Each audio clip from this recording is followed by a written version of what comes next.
नमस्कार दोस्तों, स्वागत है आपका हमारे चैनल बिहारी नॉनस्टॉप न्यूज में। तो चलिए बिहार की 10 प्रमुख बड़ी खबरों को जानते हैं। तो खबरों की ओर आगे बढ़ने से पहले अगर आप चैनल में नए हैं तो चैनल को सब्सक्राइब करना ना भूलें और साथ ही बेल आइकन को जरूर दबाएं ताकि कोई भी बिहार की ताजा खबर सबसे पहले आप तक पहुंचे।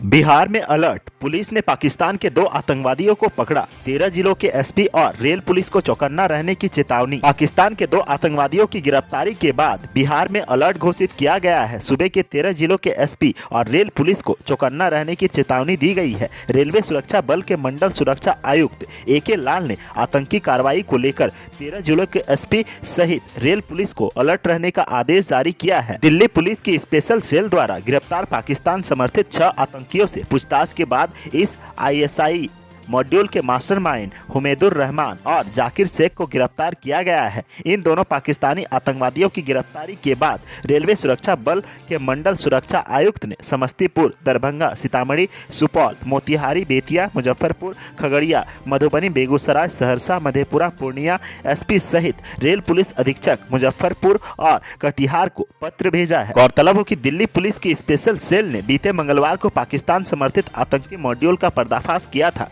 पाकिस्तानी खुफिया एजेंसी ISI द्वारा प्रशिक्षित 2 आतंकियों की गिरफ्तारी के बाद हड़कंप मच गया है। पुलिस की ओर से मिली जानकारी के मुताबिक ये आतंकवादी गणेश चतुर्थी, नवरात्र त्योहारों के दौरान दिल्ली, उत्तर प्रदेश और महाराष्ट्र में कई जगहों पर बम विस्फोट करने की कथित साजिश रच रहे थे। बताया जा रहा है कि देश की विभिन्न जगहों पर पुल, पुलिया, रेलवे ट्रैक, भीड़ भाड़ वाले स्थानों पर RDX का प्रयोग कर विस्फोट करने की मंशा है। ऐसे में रेलवे सुरक्षा बल की कोशिश है कि कोई घटना नहीं घटे। इसी को लेकर बिहार के 13 जिलों के SP और रेल SP को अलर्ट रहने की चेतावनी दी गई है। पाक में प्रशिक्षित 2 आतंकवादियों ओसामा और कमर ने यह खुलासा किया था कि रहमान ने उनके जाने और आतंकी मॉड्यूल का हिस्सा बनने के लिए उन्हें उकसाया था। इसके बाद रहमान के खिलाफ लुकआउट नोटिस जारी किया गया था। पुलिस ने कहा था कि गिरफ्तार किए गए लोगों में ओसामा और कमर पाकिस्तानी खुफिया एजेंसी इंटर सर्विसेज इंटेलिजेंस के निर्देश पर काम कर रहे थे।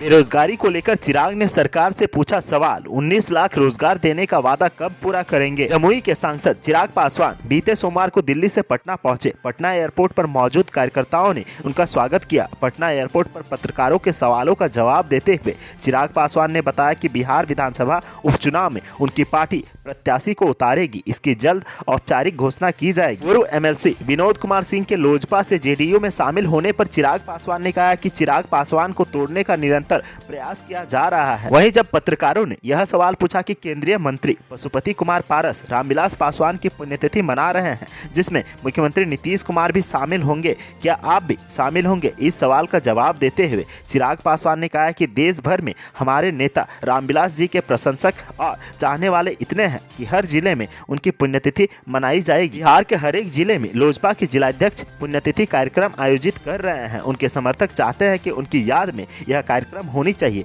8 अक्टूबर को दिल्ली के 12 जनपद में भी रामविलास पासवान की पुण्यतिथि मनाई जाएगी। चिराग पासवान ने कहा कि देश भर में लाखों करोड़ों लोग इस कार्यक्रम का आयोजन कर रहे हैं। वहीं नेता प्रतिपक्ष तेजस्वी यादव पर JDU के राष्ट्रीय अध्यक्ष ललन सिंह के हमले पर चिराग पासवान ने कहा कि यदि 9वीं पास रोजगार नहीं दे सकता है तो आप ही दे दीजिए। आपने तो बिहार के युवाओं को 19 लाख रोजगार देने का वादा किया था, उन वायदों का क्या हुआ? चिराग ने सरकार पर हमला बोलते हुए कहा है कि हकीकत यह है कि घोषणा मात्र करने से बेरोजगारी खत्म नहीं हो सकती है। बिहार में वायरल बुखार से 10 बच्चों की मौत। गोपालगंज में SNCU के सभी बेड फुल। बिहार में शहर से लेकर गांव तक वायरल बुखार का कहर जारी है। वायरल बुखार का कहर रुकने का नाम नहीं ले रहा है। शहर से लेकर गांव तक बच्चे और बड़े सभी इसकी चपेट में आ रहे हैं। लगातार लोगों के बुखार से पीड़ित होने पर परिजन भी परेशान हैं। गोपालगंज जिले में वायरल बुखार की चपेट में आने से 10 बच्चों की जान चली गई है। गोपालगंज मॉडल सदर अस्पताल में हर रोज 15 से 20 नवजात पहुँच रहे हैं। अस्पताल के स्पेशल न्यूबॉर्न केयर यूनिट के सभी 15 बेड फुल हैं। यहाँ मांझा, जदोपुर, थावे और कुचायकोट से पहुंचे बीमार 5 नवजात को रविवार को भर्ती नहीं लिया गया। शहर के सदर अस्पताल से लेकर प्राइवेट अस्पतालों में बच्चों और बड़ों की भी भीड़ जुट रही है। सभी में सिर्फ बुखार, सर्दी और खांसी के लक्षण हैं। बताया जा रहा है कि जिले में वायरल फीवर से अब तक 10 बच्चों की मौत हो चुकी है, फिर भी स्वास्थ्य विभाग लापरवाही कर रही है। ग्रामीणों का आरोप है कि अधिकांश डॉक्टर ड्यूटी से गायब रहते हैं। ऐसे में कैसे चलेगा जब तक स्वास्थ्य विभाग अलर्ट नहीं होगी। बीमार होकर अस्पताल पहुंचने पर SNCU और शिशु वार्ड में डॉक्टर ही नहीं रहते हैं, जिसके कारण बच्चों का इलाज यहां तैनात नर्स करती है।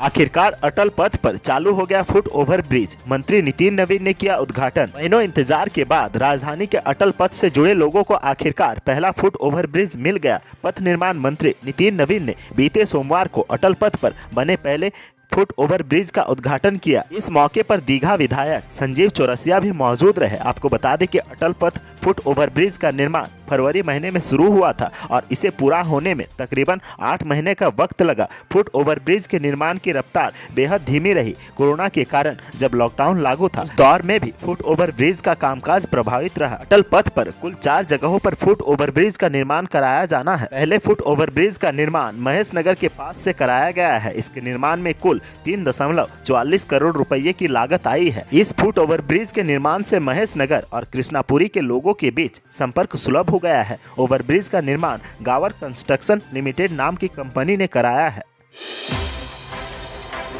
बिहार में बस यात्रियों के लिए झटका, अगले महीने से बढ़ेगा किराया। जानिए कितने रुपये का बढ़ेगा बोझ। बिहार में प्राइवेट और सरकारी बसों के किराए में बढ़ोतरी होने वाली है। परिवहन विभाग ने किराए की नई दरों को अगले महीने से क्षेत्रीय परिवहन कार्यालय की ओर से अंतिम मुहर लगने के बाद लागू किया जाएगा। जानकारी के अनुसार किराए की नई दरों से लोगों की जेब पर कम से कम 15 से 20 रुपये का अतिरिक्त बोझ पड़ सकता है। विभाग ने बस मालिक और आम लोगों से संशोधित किराए के संबंध में दावा आपत्ति मांगी है, जिसे विभाग ने वेबसाइट पर डाल दिया है। संशोधित बस भाड़े को लेकर शिकायत नहीं होने पर इसे लागू कर दिया जाएगा। विभाग ने डीलक्स, AC, वॉल्वो व नगर बस सेवा के किराए की संशोधित दरें निर्धारित की है।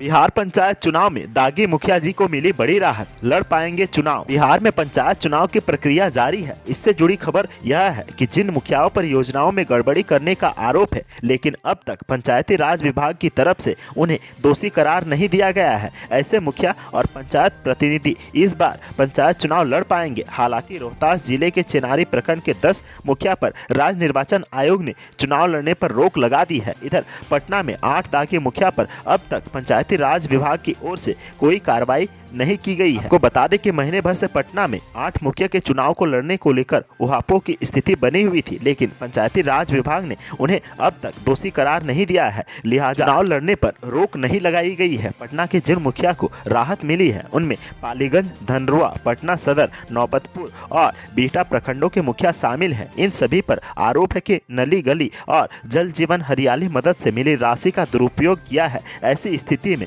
जिला पंचायत राज पदाधिकारी की अनुशंसा पर डीएम ने पिछले साल इन मुखियाओं पर कार्रवाई के लिए पत्र भेजा था, लेकिन विभाग की तरफ से कोई फैसला नहीं लिया जा सका।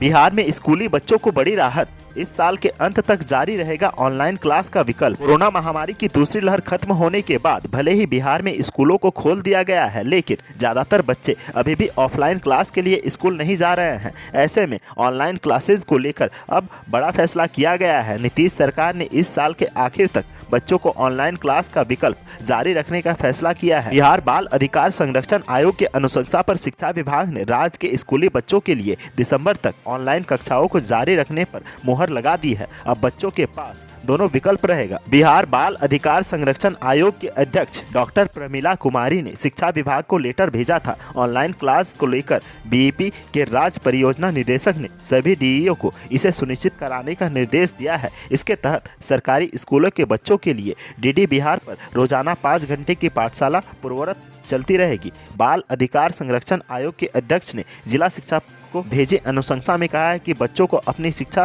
पूरी करने के प्रदत्त अधिकार के तहत दिसंबर तक जो भी परीक्षाएं होंगी वहां ऑनलाइन होंगी।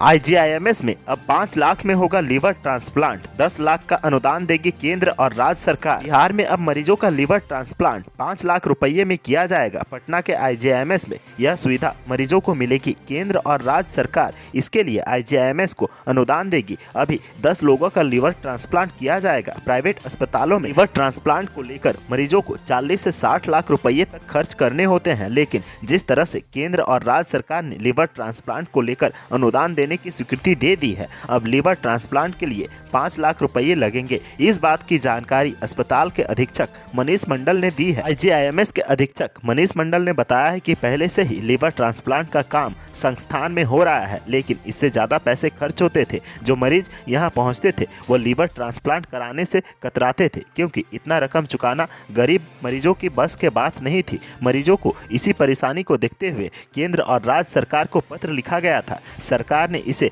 अपने संज्ञान में लिया, जिसके बाद अनुदान देने का फैसला लिया है। पटना में अक्टूबर से शुरू होगा जनसेवा केंद्र। होल्डिंग समेत कई टैक्सों को जमा करने में होगी सहूलियत। पटना शहर में बने जनसेवा केंद्र से अक्टूबर के पहले सप्ताह से अलग अलग तरह के प्रमाण पत्र मिलने की सुविधा शुरू होने की संभावना है। जनसेवा केंद्र से लोगों को सुविधा मिले, इसके लिए अंतिम तैयारी चल रही है। जन सुविधा केंद्र के भवन बनकर तैयार हैं, उसमें तकनीकी सामान के साथ अन्य तैयारियां की जा रही है। जानकारी के अनुसार जनसेवा केंद्र का उद्घाटन मुख्यमंत्री के हाथों होने की संभावना है। Patna smart city limited board की बैठक में उद्घाटन को लेकर तिथि का निर्धारण होना है। Patna smart city limited board की बैठक अगले 1 सप्ताह में होनी है। जन सुविधा केंद्र के शुरू होने से लोगों को कई प्रकार के प्रमाण पत्र एक छत के नीचे मिलने लगेगा। पहले चरण में 9 जन सेवा केंद्र की शुरुआत होगी।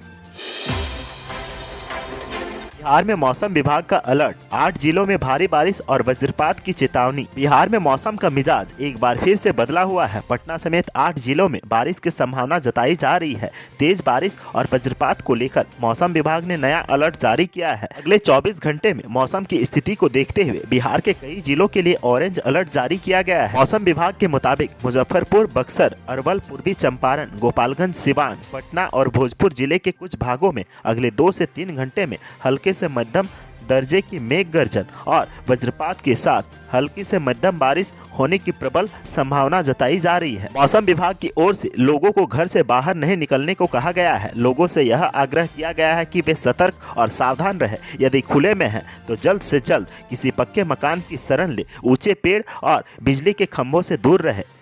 तो आज के सुर्खियों में बस इतना ही। बिहार से जुड़ी खबरों के लिए सब्सक्राइब करें हमारे चैनल को और साथ ही साथ अपने दोस्तों और रिश्तेदारों में शेयर करना ना भूलें। धन्यवाद।